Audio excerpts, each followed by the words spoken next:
Expérientiel. Des récits qui inspirent. Des pionniers qui changent le monde.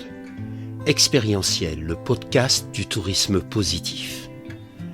Je vous invite à vous installer dans un endroit confortable pour découvrir l'épisode du jour. Bonne écoute. L'écotourisme est bien plus qu'une simple tendance émergente. Il se présente comme un puissant levier de changement pour notre planète. Et l'association Defimed, dont je suis le vice-président, le concrétise à travers son engagement dans le programme Grassroots Erasmus+.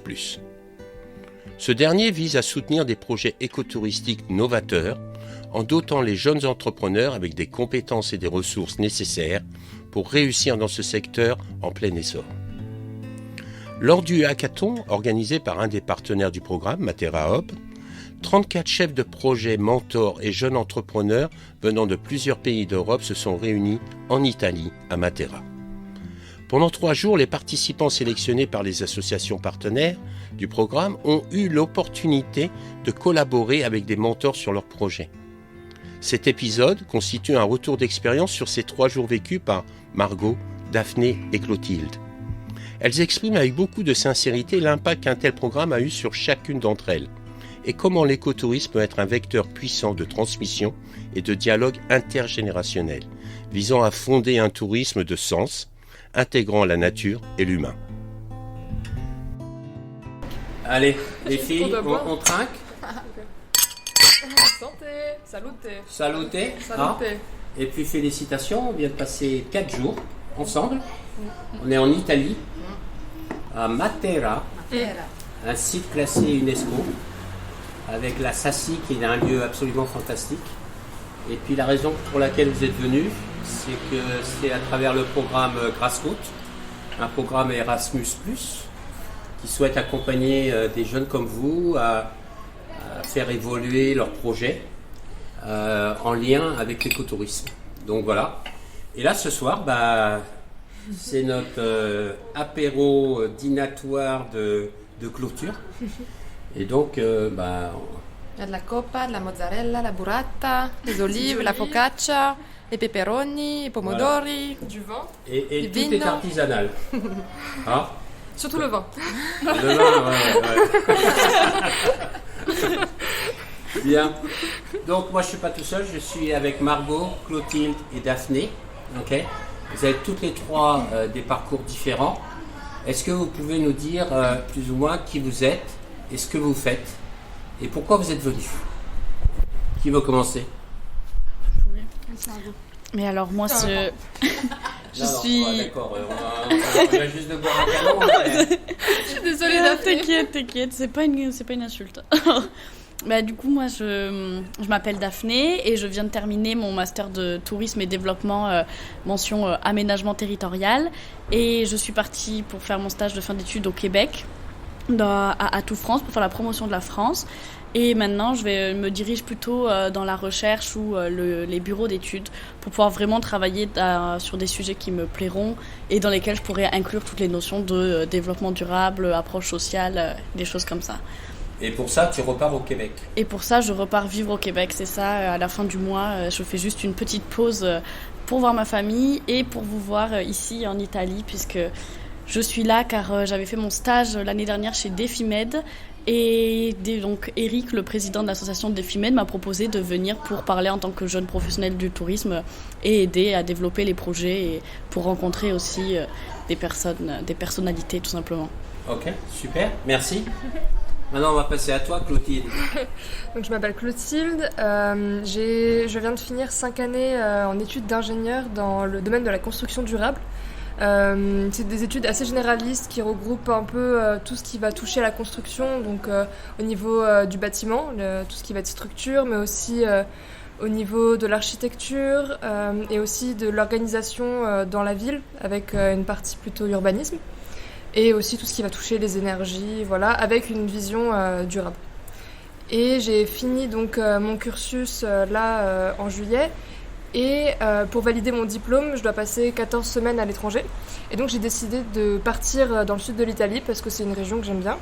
Et j'ai trouvé une expérience de bénévolat dans une montagne, donc dans la même région que là où nous sommes actuellement, mais plus proche de Potenza, donc en Basilicate. Et pour m'occuper en fait du refuge, et j'ai rencontré Sarah qui a co-organisé le hackathon dans lequel on a tous participé. Matera Hub, exactement. Et on s'est très bien entendus et on a beaucoup discuté autour de son projet à Matera, autour de son jardin, de son potager urbain. Et voilà, et elle m'a dit si ça t'intéresse, j'organise ça en octobre, est-ce que tu veux venir? Et j'ai sauté sur l'occasion, donc voilà. Merci. Et toi, Margot? Donc moi, Margot, j'ai 34 ans. J'ai fait 5 ans d'études en communication événementielle. J'ai voyagé, fait différentes missions dans la communication, l'événementiel et pas mal dans le tourisme, l'hôtellerie. J'ai été agent de voyage. Et du coup, je me retrouve ici. J'ai présenté en fait un projet que j'aimerais développer, même si j'ai plusieurs projets que j'aimerais développer. Mais du coup, on s'est concentré sur un projet. Et on va en parler de toute façon. Ouais, tu peux nous en dire un peu plus. Et c'est quoi l'idée? L'idée, c'est qu'avec mes compétences de communication, essayer de développer un projet d'écotourisme. Donc, comment expliquer ça? C'est de sensibiliser les touristes, c'est d'intégrer les habitants, c'est quoi exactement? Ça va être d'utiliser des outils de communication pour aider à avoir plus d'impact, que ce soit du marketing sensoriel, des nudges, du storytelling, et essayer vraiment d'appliquer ça à l'écotourisme pour que ça ait beaucoup plus d'impact. Donc là, on a pris un cas d'étude qui est un petit village dans le sud de la France qui s'appelle Gourdon, qui est à 1 heure de la côte, et comment faire en fait pour amener les touristes à Gourdon et pas qu'ils restent sur la côte. Et comment essayer de créer un écotourisme, pas créer un tourisme de masse là-bas, mais comment essayer de créer un écotourisme grâce à tous ces outils de communication, essayer de trouver des nouvelles façons de faire, que ce soit par le jeu, par le storytelling. Voilà. Alors là, durant 3 jours, justement, tu as eu la possibilité, à travers un processus que Sarah a proposé, de structurer ton idée et de remplir certaines cases. C'est inspiré du Customer Experience processus, du Design Thinking, c'est une version hybride. T'en tires quoi de toi, de ces 3 jours? Alors déjà, 3 jours, c'est super court parce qu'en fait, pour expliquer, on était en groupe, on était avec des Suédois, on était avec des Irlandais et des Belges, et en fait on avait donc plusieurs groupes et on devait expliquer déjà notre projet et chacun devait un petit peu amener sa patte, nous donner des idées. Donc il y a eu tellement d'idées que ça passe quand même super vite. Essayer de rassembler toutes ces idées et essayer de vraiment construire ce projet, de le faire un petit peu plus aboutir avec tout ce qui est processus business aussi, comment créer un business. Donc c'est assez intense quand même, mais très riche. Et si tu repartais avec un grand apprentissage de ces 3 jours, ça serait quoi? Waouh. Qu'est-ce qui t'a marqué? Qu'est-ce qui t'a touché en te disant ça, c'est quelque chose que je veux garder avec moi? Ce qui m'a touché, c'est que dès que tu partages une idée avec des gens de tout horizon, c'est comme si tu amènes une fleur et d'un coup, il y a tout un jardin qui pousse à côté. C'est poétique. Ouais. C'est le vin, ouais. Non, on va pas dire ce qu'il y a dans le vin, mais voilà. Non. Mais du coup, oui, c'est tout le fait de partager ce projet avec plein de personnes différentes, de pays différents, tout le monde a une vision des choses, et du coup, ça crée un projet un peu universel, et donc c'est hyper enrichissant. Et voilà, quand on a un projet en tête, en fait, il faut en parler et il faut essayer de le confronter à plusieurs personnes, et ça fait quelque chose de vraiment bien abouti, quoi. Donc tu repars avec la banane? Ah bah oui, alors là, avec la banane, avec la mozzarella même. Ouais. Et la burrata. Hein. Clotilde, toi tu étais dans le groupe justement de Margot. Oui. Donc tu avais un regard extérieur, même si on partage le même hébergement tous là et qu'on vit en communauté. Avant cet événement, on ne se connaissait pas. Tu ne connaissais pas Margot. Donc toi, en tant que support, entre guillemets, comment tu as vécu cette expérience? Alors déjà, je suis totalement étrangère au milieu du tourisme. Enfin, totalement oui et non, parce que j'ai déjà, personnellement, voyagé un petit peu partout avec mes parents et aussi toute seule. Mais j'ai jamais vu ça d'un point de vue plutôt professionnel ou d'un point de vue actrice. Donc c'était déjà une prise en main en fait d'essayer de comprendre un peu ce milieu et quand le projet a commencé, donc Margot a expliqué un petit peu ce qu'elle voulait faire. Moi j'avais déjà choisi en fait ce projet parce que l'intitulé me plaisait beaucoup. Et après il a fallu donc en fait discuter surtout autour de la vision de chaque personne du groupe, parce que même si on s'est tous réunis autour d'un même sujet, d'un même intitulé, en fait on a tous un petit peu une idée différente. Ce qui peut être un peu contraignant, mais aussi super enrichissant, parce que il n'y a pas de mauvaises ou de bonnes... Enfin, il y a des bonnes idées, mais il n'y a pas de mauvaises idées. Et justement, c'est de comprendre un peu ce que chacun veut mettre dans ce projet et réussir à trouver un terrain d'entente, tout en respectant aussi, quelque part, les attentes de Margot, puisque c'était quand même son projet à la base. Donc voilà, c'était... Et c'est quoi le grand apprentissage pour toi de ces 3 jours? Qu'est-ce qui t'a marqué? Je dirais que c'est de pouvoir de vraiment comprendre que en arrivant, en voyageant, en m'enrichissant personnellement, je peux aussi le faire de façon comment dire, constructive pour l'endroit dans lequel je vais, et me rendre compte que il y a plusieurs histoires autour d'un même voyage, et qu'il y a des personnes qui travaillent justement là-dessus, et que ça peut être un super projet de travailler sur ce genre de thématique. Alors, au début de cette conversation, tu disais que justement tu n'étais pas dans le secteur du tourisme. Est-ce que tu t'es sentie étrangère, ou justement tu t'es sentie en disant par rapport à mon métier, mes compétences que j'ai appris, il y a un lien justement avec le tourisme? Alors, je dirais pas que c'est par rapport au tourisme, mais le travail d'équipe, je pense c'est surtout ça que j'ai pu utiliser, on va dire, comme compétence que j'avais déjà. Mais après, non, je pense que... tout ce qui va être sensibilisation autour de l'environnement, oui. Mais je pense que c'était surtout participer à un processus créatif. Et ça fait partie un petit peu de ma formation, mais je pense que c'est aussi de ma personnalité d'apprécier, en fait, discuter autour d'un sujet commun et d'imaginer, d'inventer tout ça. Ouais. Ok, super. Alors toi, Daphné, t'es venue avec plusieurs expériences, non seulement des études, mais aussi une expérience institutionnelle avec Atout France, à l'étranger, au Québec. Okay. Tu as vécu l'expérience d'Ephimed, Oui. Okay, comme association autour de l'écotourisme. Toi, qu'est-ce que tu as vécu ces derniers jours? Moi, ce que j'ai vécu, c'était aussi une ouverture d'esprit, parce que c'est vrai que je travaille en général sur des projets de développement territorial, d'aménagement territorial, où là, avec Atout France, c'était de la promotion touristique. Et là, je me suis vraiment heurtée à d'autres problématiques qui sont plutôt sociales, avec une Suédoise qui est venue avec un projet pour désenclaver son quartier qui avait un imaginaire et beaucoup de stéréotypes qui provenaient de ce quartier qui s'appelle... de la ville de Gothenburg, Lovgaret. Et donc, ce que j'ai vraiment aimé, c'est que j'ai pu voir tout cet aspect social, l'engagement des populations directement pour changer les choses. Et ça m'a vraiment touchée. Et je travaillais donc avec une personne qui, elle, fait des études d'infirmière, donc ça n'a rien à voir avec le tourisme. Et pourtant, elle était vraiment engagée dans un processus de développement. Et moi, j'ai pu apporter juste le côté plutôt technique, réfléchir vraiment à comment faire, la méthodologie, aller en profondeur sur les problématiques liées au territoire.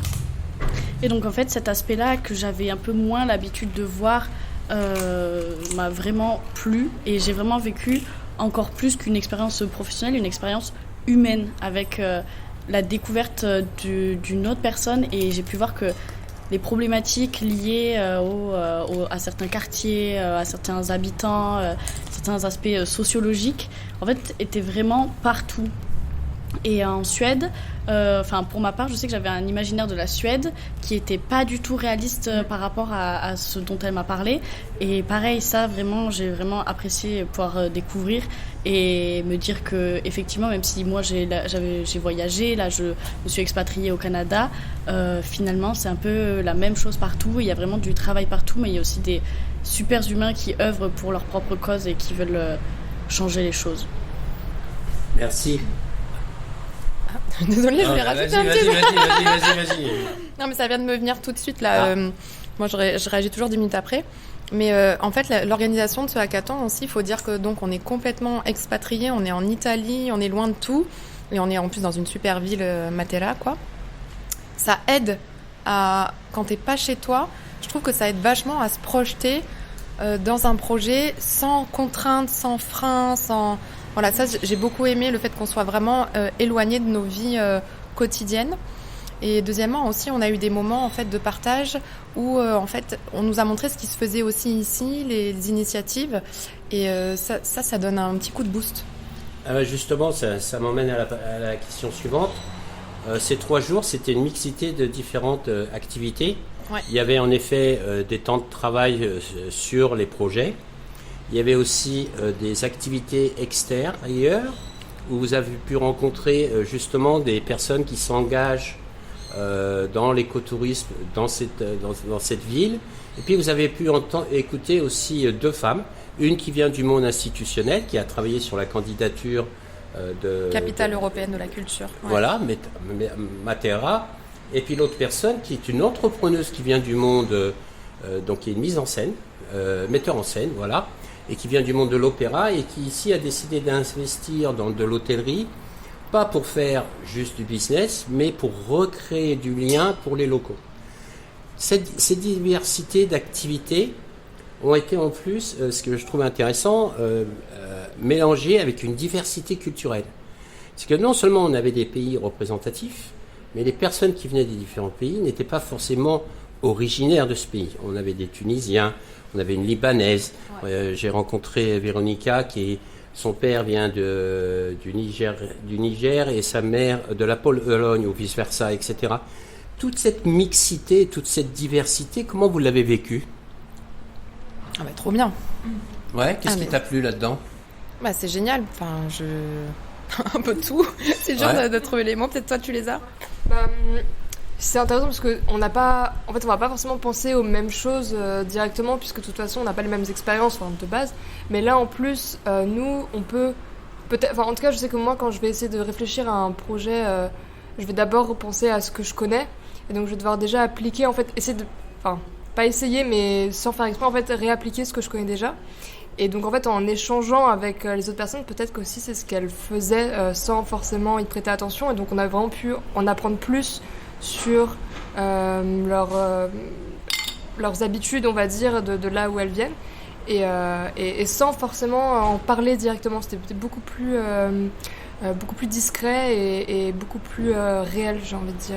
Et on se rend compte aussi que cette diversité culturelle, c'est plutôt, une véritable richesse au lieu d'un handicap. Oui. Et aujourd'hui, on le voit que c'est très médiatisé de certaines manières comme étant une menace, un handicap ou quoi que ce soit.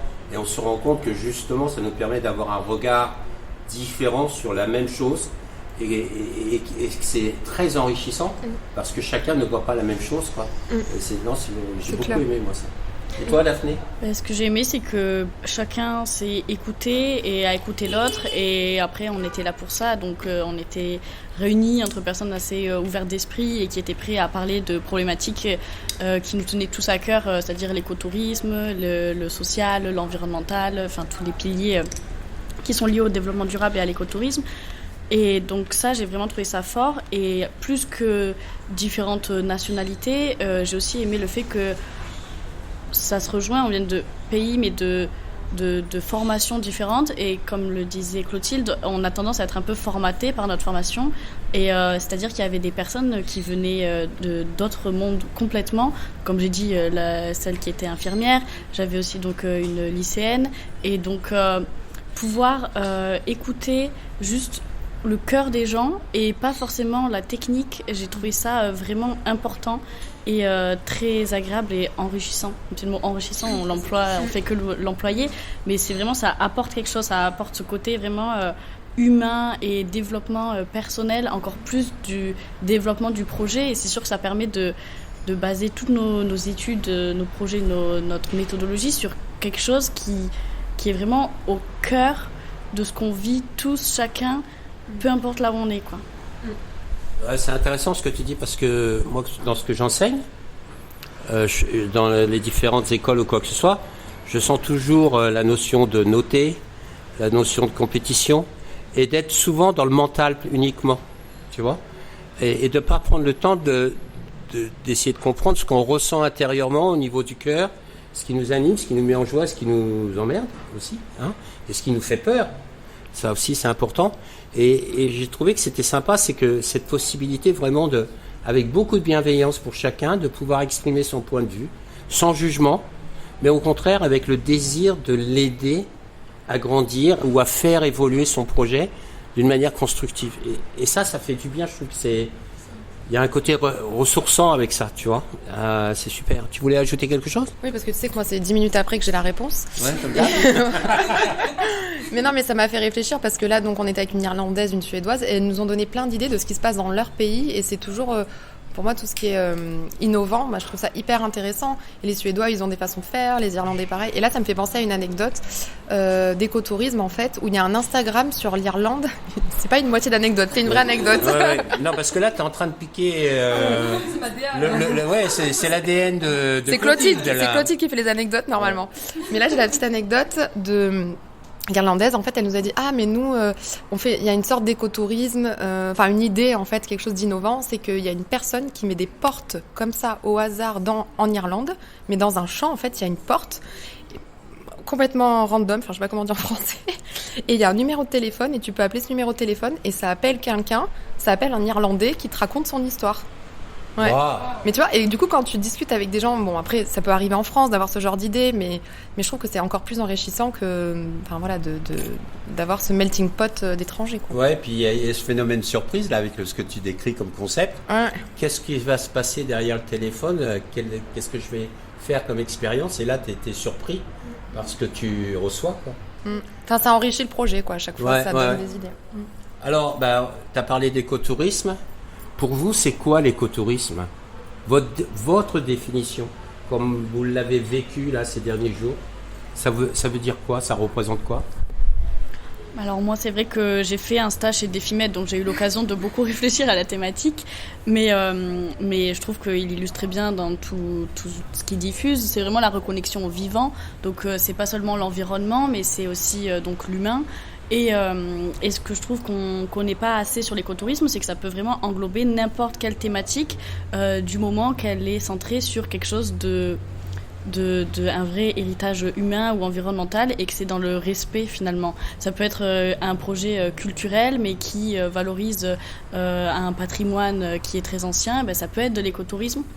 Et ça, il faudrait que les personnes puissent plus le savoir pour être plus sensibilisées et pratiquer tout simplement l'écotourisme, puisqu'il est facteur de développement pour les territoires et il permet d'encourager les populations, l'économie, et de respecter l'environnement et de faire perdurer tout ça dans le temps.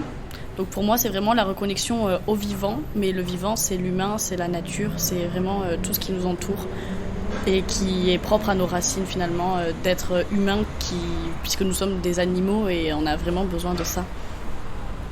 Toi, Clotilde, qui vient pas justement du tourisme, quelle serait ta définition de l'écotourisme ? Déjà, je trouve que la définition de Daphné est vraiment très J'allais dire ça aussi. très percutante. Donc je peux plutôt illuminer des points, mais pas forcément en rajouter. Mais en tout cas, je pense que l'écotourisme, c'est ça, c'est aussi voyager en fait en se rendant compte que tout est fait. Souvent les choses sont faites pour le tourisme, pour qu'il ait la meilleure expérience possible.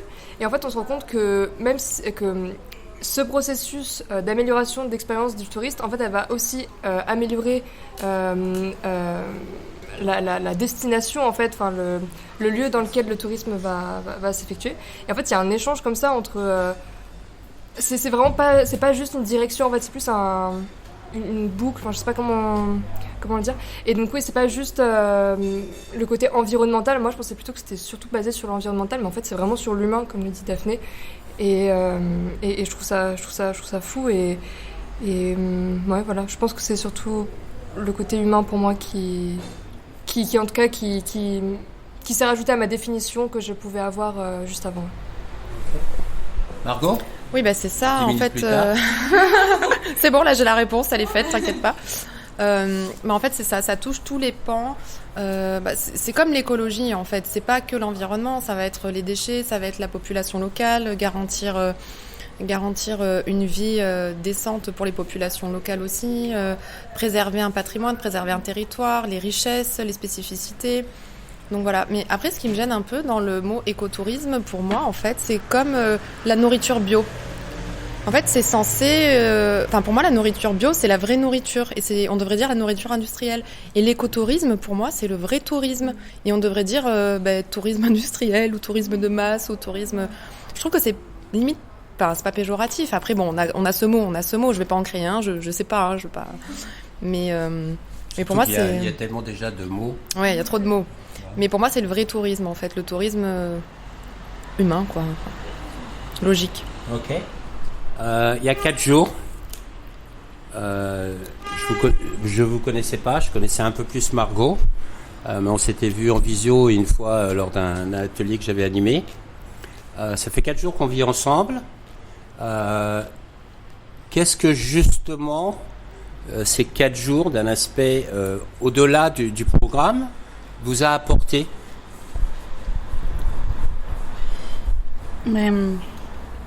Moi, je me suis vraiment rendu compte que quand on a des objectifs communs et qui sont en lien avec une ouverture d'esprit ou un attrait à l'écologie ou quelque chose d'un peu progressiste ou qui touche aux problématiques qu'on rencontre aujourd'hui, on tombe sur des personnes qui des fois sont complètement différentes de nous, mais avec qui on s'entend toujours bien et avec qui on arrive à partager et à avoir une vraie symbiose et même être fusionnel. Et c'est vrai que par exemple avec les filles, on a des profils différents, on a des âges différents, on vient d'endroits différents de la France et pourtant on arrive à parler jusqu'à 1h du matin et on est obligé de s'arrêter parce que sinon on va être vraiment fatigué le lendemain. Et c'est ça ça m'étonne même pas finalement, et juste ça me conforte dans le fait qu'il faut que je suive mes lignes directrices de principe finalement, et qu'il faut s'entourer de personnes qui nous ressemblent, qui nous ressemblent dans nos valeurs et dans nos convictions, et pas forcément dans nos personnalités, puisque c'est avec eux qu'on avancera le plus et avec qui on peut le mieux s'entendre et créer de belles choses finalement. Alors je tiens à faire une rectification. Parler jusqu'à 1h du matin, oui, mais aussi pas mal rigoler, hein, je veux dire, j'ai entendu des gros fous rires quand même. Hein. Et toi Clotilde, on te connaissait pas du tout, on t'a même jamais vu. Oui, je ne connaissais pas le monde du tourisme ni rien. Moi je pense que cette cohabitation, elle m'a permis de prendre confiance dans des projets qui parfois peuvent paraître un peu fous. Et en fait, ouais, c'est en discutant avec vous, j'ai vraiment, avec votre expérience et vos différentes histoires, vos différents métiers, vos différents parcours et tout, me rendre compte que effectivement, quand on a un projet auquel on croit vraiment, comme dit Daphné, quelque chose des valeurs qui sont aussi belles et qu'on peut partager librement. Se rendre compte qu'en fait on peut tout faire, si on le veut vraiment, on peut tout faire, et je pense que c'est ça qui m'a... Margot me regarde avec un air approbateur parce que effectivement j'avais des fois un petit peu de mal à me lancer, mais là maintenant je sais que ça m'a donné du courage en tout cas de cette cohabitation. Ouais. Super. Bon, tu sais, moi j'ai le même problème, hein, de toute façon. Moi je sais pas trop quoi dire parce que tout a été vrai. Ouais, voilà, mais là c'est 20 minutes, tu vois, parce que là c'est le côté perso, c'est plus compliqué. Mais ouais, je suis vachement surprise en fait, je m'attendais pas à ce qu'on s'entende pas super bien, mais super bien, qu'on rigole, on a les mêmes centres d'intérêt, les mêmes choses, alors qu'on se connaissait pas. On est on a des âges différents. Moi, je vois les filles. Je pensais pas que, on allait avoir des conversations vraiment sur la même longueur d'onde comme ça, à ce point-là, en 2 secondes, quoi. C'est fou, c'est surprenant et c'est trop bien, et ça me donne franchement de l'espoir pour la génération qui vient aussi. C'est trop bien. C'est cool. C'est vrai que ça, je l'ai remarqué, même avec par exemple, moi, j'ai un anglais qui est assez moyen, et puis j'ai quand même réussi à créer du lien et de vraies relations avec les personnes qui... par exemple, la personne suédoise avec qui j'étais et qui parlait uniquement en anglais et qui parlait d'ailleurs très bien anglais. On a quand même réussi à créer un vrai lien, à créer quelque chose ensemble, et c'était vraiment énergie-là qui faisait qu'on était connectés et pas la langue ou notre provenance ou quoi que ce soit. Donc voilà, c'était juste pour continuer à appuyer le propos. Et même la barrière linguistique n'existe pas pour créer du lien dans ces cas-là. Oui, parce qu'il faut mentionner quand même que ce programme s'est déroulé en anglais. Oui. Ok. Et donc, à part les Irlandais, pour personne, c'était sa langue natale. Donc, on est tous venus avec des niveaux de maîtrise de la langue différents. Et ce qui est intéressant, c'est que même si on parle la même langue, on a des interprétations de certains mots ou d'expressions qui sont différentes selon nos cultures. Un truc, moi, qui m'a choqué ces derniers jours, je crois qu'on était une trentaine, non ? Pas loin, hein ? 30 ou 50 Non. 6 x 4, 24, ouais, une trentaine. Ouais, une trentaine, avec les mentors, etc. Et moi, ce qui m'a surpris, c'est qu'il y avait seulement 3 garçons. Ok ? Tout le reste, c'était des femmes. Alors, ma question, c'est pourquoi ? Vous avez un point de vue là-dessus ? Comment ça se fait qu'il y a plus de femmes qui sont intéressées à aller justement vers une démarche plutôt écologique, etc. Ça vient de quoi ? Touchy la question. C'est Ouais. touchy.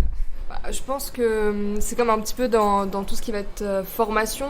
En général, on pousse peut-être pas forcément on pousse, mais la société fait que, en fin de compte, les femmes s'intéressent peut-être plus à certains aspects plutôt sociaux et plutôt environnemental. Mais je pense pas que ce soit intrinsèque en fait à la personne. Je pense que c'est plus que potentiellement l'autre genre va se mettre plus de barrières et donc va être moins intéressé à ces questions-là. Donc, c'est peut-être aussi une question d'éducation qu'on reçoit. Ouais. C'est-à-dire qu'en tant que garçon, il y a certaines choses que on ne doit pas montrer, etc. Alors que c'est plus facile ou plus accepté chez une femme. Ça peut avoir un lien. Je pense, oui. Ouais. Mais déjà dans le monde du tourisme en général, moi depuis que j'ai commencé par un BTS tourisme et il y avait 4 garçons dans ma classe et quand je parle à mes autres amies qui ont fait des études de tourisme, elles avaient entre 1 et 3 garçons maximum. Des fois il y en avait carrément 0 et je pense que c'est tout le domaine touristique qui est plus prisé par les femmes. Mais c'est vrai que pourtant quand on regarde les postes à haute responsabilité on voit plus d'hommes mais je pense que ça vient vraiment de notre société actuelle et le mode d'éducation et peut-être que effectivement les hommes inconsciemment c'est pas que des bourreaux, c'est aussi des victimes finalement parce qu'on les autorise pas vraiment on les éduque pas de sorte à exprimer leurs émotions, leurs peurs et donc aller par exemple dans ce genre d'endroits comme nous pour parler d'écotourisme, de par exemple notre peur de l'avenir ou notre envie de changer le monde. Eux ils se l'autorisent peut-être pas forcément parce qu'on leur a pas donné les clés pour l'exprimer ou l'autorisation ne serait-ce que de le penser. D'accord. Et voilà, Clotilde vient d'ouvrir une bouteille de Lambrusco. Je voulais pas te déconcentrer. Moi, je sais pas si c'est vraiment une question de genre, en fait, parce que quand je discute avec des amis, tout le monde se sent concerné. Après, j'ai pas la réponse directement. Bon, c'est vrai qu'après, le tourisme, ça a l'air d'être plutôt féminin. Je sais que moi aussi, dans mon travail, c'est plutôt des profils féminins. Mais quand tu parles avec des hommes, des amis, ça les intéresse aussi. Donc, j'avoue que j'ai pas trop la réponse, mais je suis pas aussi les hommes tu vois ils sont peut-être pas assez empathiques ou ce genre de choses, je pense pas et je pense au contraire qu'ils pourraient aussi nous surprendre, donc on les attend. Okay. Alors la dernière question, mais je vais répondre de mon point de vue à cette question, c'est je repars avec une image positive de ces derniers jours et pour moi l'image qui m'a touché c'est vraiment que lundi après-midi vous connaissiez pas et en un rien de temps vous aviez l'air d'être 3 super copines, etc. Et puis qu'il y a eu toute cette dynamique tout au long de ces 3 jours et cette dynamique que vous aviez entre vous 3 elle s'est répercutée aussi sur les autres et il y a eu vraiment ce bouillon culturel d'humanité, de diversité, de joie, de bienveillance aussi et pas de jugement. Vraiment de la joie, etc. Et moi, je repars avec ça. Je veux dire, je trouve que c'est un super cadeau, quoi. Et vous repartez avec quoi? Alors, ça serait quoi l'image, la carte postale avec laquelle vous allez repartir d'ici? J'ai oublié, en plus, dans un site incroyable. Je veux dire, Matera, vraiment super. Et puis, Sarah et son équipe de Matera Hub, aussi son hospitalité, son accueil et son envie de nous partager ce qui la passionne et ce qui l'anime au quotidien, quoi. C'est vraiment super difficile comme question. Bon, en soi, avec quoi je vais repartir, c'est la bonne nourriture. des kilos en plus, beaucoup de soleil et Petit gelato. Un petit gelato, effectivement, et je vais devenir peut-être un petit gelato, mais c'est que des bons souvenirs et c'est vrai que j'avais déjà commencé à prendre cette voie en partant de la France et en reconstruisant entre guillemets ma vie. Alors j'ai gardé évidemment tout le monde de la France, mais en partant à l'étranger, je me suis réentourée que de gens qui me ressemblaient, pardon. Et c'est vrai que parfois quand on reste dans son propre environnement, on commence à être entouré de personnes qui nous ressemblaient dans le temps, mais qui nous ressemblent plus tellement, et on continue de leur donner de l'énergie, du temps, et ça nous fait parfois, c'est dur ce que je dis, mais passer à côté de notre évolution personnelle. Et donc partir, rencontrer d'autres personnes, prendre son courage à deux mains, et même ne serait-ce que sortir tout seul, aller voir un groupe de personnes qui, pareil, a des réflexions comme ça, faire partie du Matera Hub ou peu importe, ça aide à se trouver soi-même et à être sûr de qui on est et de ce qu'on veut, et ça ne nous empêche pas de garder nos liens du passé et d'en être très content, mais ça nous aide à vraiment s'affirmer personnellement. Et ça, c'est une voie que je continue de prendre, et je suis que satisfaite après chaque expérience et chaque décision que je prends, même si parfois c'est extrêmement difficile, parce que partir à l'autre bout de l'océan, moi je suis très famille, etc., c'est pas le plus facile, mais je vois une évolution personnelle qui est quand même folle et dont je suis très très très très fière actuellement. Et la route n'est pas finie, mais je sais que je suis en bon chemin. Bah bravo. Ouais. Non, vraiment, et on te souhaite bon vent. Et toi, Clotilde, tu vas rester en Italie un peu ? Ouais, là je vais rester en Italie encore pendant 1 mois. Et je pense que tous les échanges, et en fait se rendre compte que c'est si facile en fait de parler avec des gens et d'apprendre et de pouvoir un petit peu satisfaire cette soif de connaissance. Et je pense que le mois là qui va me rester, je vais passer beaucoup de temps à essayer de comprendre ce qu'animent les gens et d'essayer d'en apprendre plus sur les actions locales, toutes les petites actions qui, comme des nudges par exemple, tout ce qui peut-être ne paye pas forcément de mine, mais en fin de compte sont portés par des personnes pour qui ça compte, quoi. Ouais. Est-ce que ça compte ou ça, il sent que c'est quelque chose d'utile, il contribue à quelque chose de plus grand? Ouais, je pense, ouais. C'est prendre soin de sa maison, en fin de compte, parce qu'en soi, toutes les personnes qu'on a pu rencontrer, il y en a beaucoup en fait qui avaient des projets qui portaient sur là où ils habitaient, et en fait c'est simple, c'est juste prendre soin de là où est-ce qu'on va aller, donner envie aux gens de venir et de voir et de contribuer et d'échanger et de se nourrir de tout ça. Tu sais que le mot économie, je crois en grec, l'origine du mot économie, c'est l'étymologie, voilà, c'est gérer sa maison. Ok. Ça fait sens. C'est pas systématiquement faire du fric et de la rentabilité. Faudrait qu'on remette cette... Ouais, exactement. Faudrait qu'on remette au bout du jour cette... Et toi, Margot? Je réfléchis encore là. On va mettre en pause. Ouais, c'est dur de répondre à ces questions parce que déjà, moi, ça me donne envie de refaire, de continuer. Parce que quand j'étais plus jeune, quand j'ai fini mes études, je suis partie à l'étranger. Et là, je suis en train de ressentir la même chose, en fait. C'est dès que tu es à l'étranger, j'ai l'impression que tu te recrées une nouvelle vie qui est possible.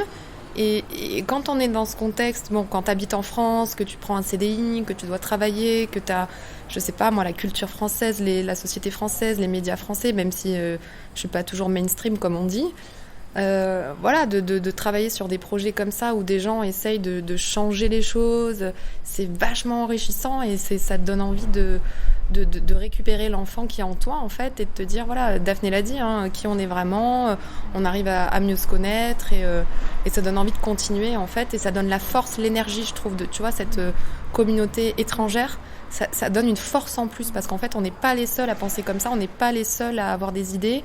Et je trouve qu'il faudrait faire beaucoup plus de choses comme ça, en fait. Ça donne une vraie énergie. Et c'est pas que, tu vois, tout ce qui est écologie, j'en reparle encore, désolée, mais j'ai du mal avec ces mots-là. C'est pas qu'une étiquette, en fait. C'est vraiment un projet. Et c'est pas contre... C'est pas contre l'évolution, contre la modernité, c'est contre la technologie. On veut essayer de travailler ensemble, justement, pour moderniser, mais en faisant bien. Et il n'y a que ensemble, en fait, qu'on peut y arriver. Enfin, c'est très beau. C'est mignon, hein, mais c'est complètement vrai, en fait. Faut arriver, en fait, à pas rester seul dans son coin. Il faut arriver à enfin, on est vraiment plus fort ensemble. Enfin, c'est très cliché, ce que je dis, mais c'est vraiment la réalité, quoi. Donc... Ouais. Super. Et puis vous savez, l'écologie, c'est pas seulement sauver les arbres, la biodiversité, quoi que ce soit. C'est aussi l'écologie de soi-même. C'est comment prendre soin de soi et de son environnement, ce qui peut être aussi bien sa famille, ses amis, sa communauté, la population, etc. Donc voilà. Moi, je vous remercie parce que vraiment, vous avez été un rayon de soleil toute la semaine. Merci pour ton accompagnement aussi. Oui, parce que c'est grâce à toi, et tu as aussi été un rayon de soleil, tu as été bienveillant, tu nous as mis dans une bonne ambiance. Super, merci. Hein. Merci. Vous avez... Oui. Déjà, tu nous apportes ton expertise professionnelle parce que tu as beaucoup d'expérience, mais tu apportes aussi un développement personnel qu'il y a peu de personnes qui sont capables de voir, parce que tu as une vraie empathie et une vraie... Enfin, tu arrives vraiment à bien cerner les forces et les faiblesses des personnes. Et je pense qu'il y a vraiment quelque chose à faire. Enfin, tout le monde devrait connaître un François parce que ça aide vraiment. Ça, je vais couper. Hein. Je vais avoir des problèmes avec mon épouse. Là. Mais non, mais c'est un peu comme un papa qui encourage ses enfants à faire ce qu'ils veulent, et dans la bienveillance et dans l'ouverture d'esprit et sans jugement, et puis comme si tu nous connaissais depuis 10 ans, alors que nous, tu viens de nous rencontrer et tu nous fais déjà des états des lieux psychologiques, des forces, des faiblesses, un vrai SWOT finalement c'est ça, de chaque personne, et ça c'est fou, et merci pour ça. Bah, merci à vous trois. J'espère qu'on va rester en contact et qu'on va continuer l'aventure, au moins garder le lien et partager justement comment nos chemins respectifs évoluent et de quelle manière, et puis dans les bons moments, mais aussi partager dans les mauvais moments, parce que je pense qu'on a créé quelque chose d'assez fort, et justement on n'est pas là juste pour les bons moments, on peut être là aussi pour les autres dans les mauvais moments. Merci à toutes les trois, et puis allez, on trinque. Allez. Salute. Nous espérons que cet épisode vous a été enrichissant et que nous avons pu semer des graines d'inspiration et d'action pour vous accompagner dans votre démarche vers un tourisme à impact positif. Pour continuer l'aventure expérientielle, nous avons besoin de votre soutien. C'est très facile. En laissant une note positive sur notre podcast, en partageant sur votre réseau ou en faisant un don sur notre page Tipeee. Pour rester au courant de toutes nos dernières actualités, suivez-nous sur notre page expérientielle sur LinkedIn, Instagram ou Facebook. À bientôt sur Expérientiel, le podcast du tourisme positif.